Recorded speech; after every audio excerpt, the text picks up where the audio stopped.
Hey there. Welcome to Learned by Doing, a podcast by me, Megan Smila Burke. You can find this pod on Spotify, Apple Podcasts, and Substack. I've done a lot, have learned a lot, and this is a space to share lessons picked up along the way.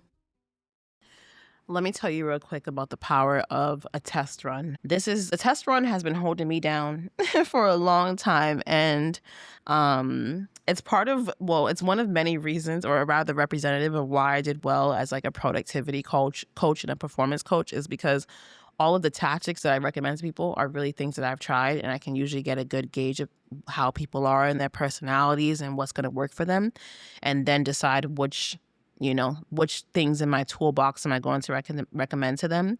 But I believe the test run is for everyone, particularly if you're the type to love a sprint.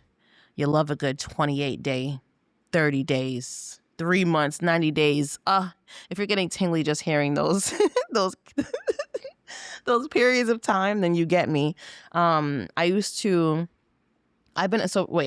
tell you, I've been about a 4-week challenge or a 28-day whatever since I was a kid, I think.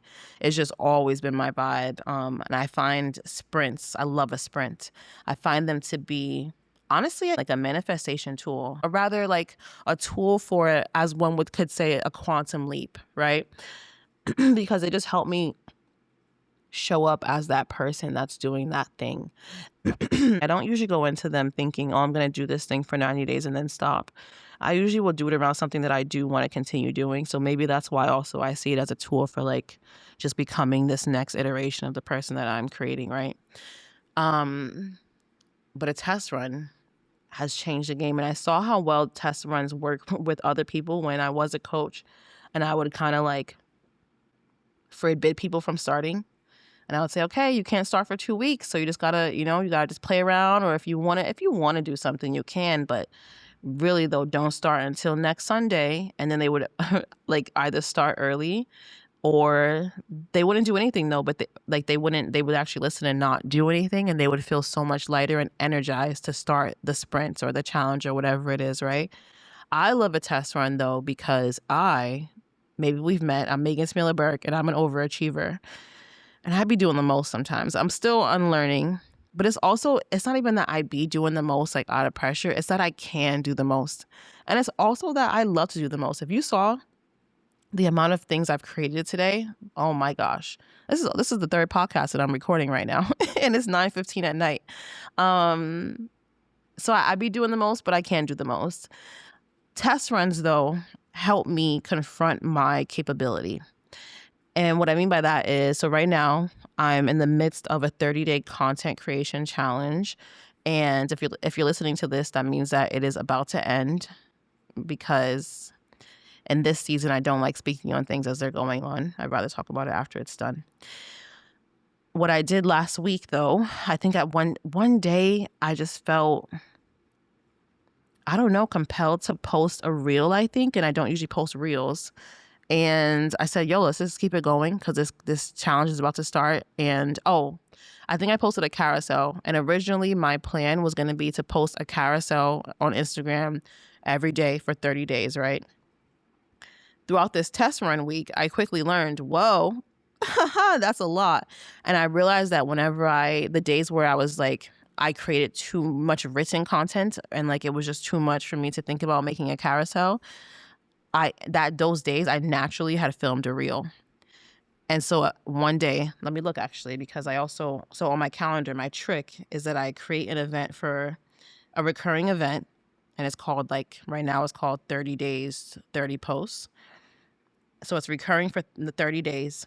And then at the end of each day, or whenever I create the content, I edit the title so it's an all day event. So I go to the top of the calendar, edit the title, and I put a check mark, the emoji, and I put the type of content that I created.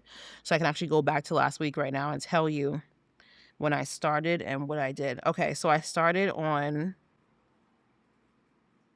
Sunday, the 22nd. Right now it's March 9th. And I called it IG Carousel Test Run. So it was very intentionally a test run, because that meant that I had a week until we started this challenge. So first day, carousel. Second day, a reel. Then a carousel. Then a reel. Carousel, I didn't do it on Thursday the 26th. Friday, I did a reel. Saturday, I did a reel. And then Sunday, I did a reel. We started our challenge. What I learned before Sunday even came, I looked back at what I had done and I said, oh, okay, I can't just do a carousel post. I need to have reels in there as well. And I did 6 out of 7 days. So then I thought, okay, I think that's like 85%. And then I checked, and yes, 6 divided by 7 is like 0.84, I think, or something. So I'm like, perfect. 85% is my goal for the month. And I am allowed to post reels or carousels. That soon changed, though, because as we're here on this podcast, I create a lot of different things. Today I posted a YouTube video, so that counts. This podcast counts. Blogs count, because capacity is my word of the year, and I really want to be mindful to work within it and work with my capacity. And so I expanded my definition of content, and basically it's anything that's public facing, right? For the duration of these 30 days. And I haven't missed a day. It's March 9th. All that to say, the test run is what saved me, because now oh my gosh, yesterday, Sunday, I wanted to let that be the first day I skipped, and my soul could not do it. I couldn't do it. And I had allotted space for it. I basically have allotted for myself to skip 1 day a week for these next 4 weeks, and I could not do it. And I think similarly to my clients, when I would say, hey guys, don't start until next Sunday, and they would start, it was because there's less pressure. And so the test run has taught me to create a container, create space for myself, like lessen the pressure basically on myself. What a concept. Crazy. But create less pressure for myself. And I've seen that as a result of that, it makes it easier for me to show up. And that's the power of a test run. I'm Megan Smila Burke, a writer, teacher, and researcher. Until the next episode of Learned by Doing, come play in my world at meganburke.com. That's MEGANBURKE.com. See you soon.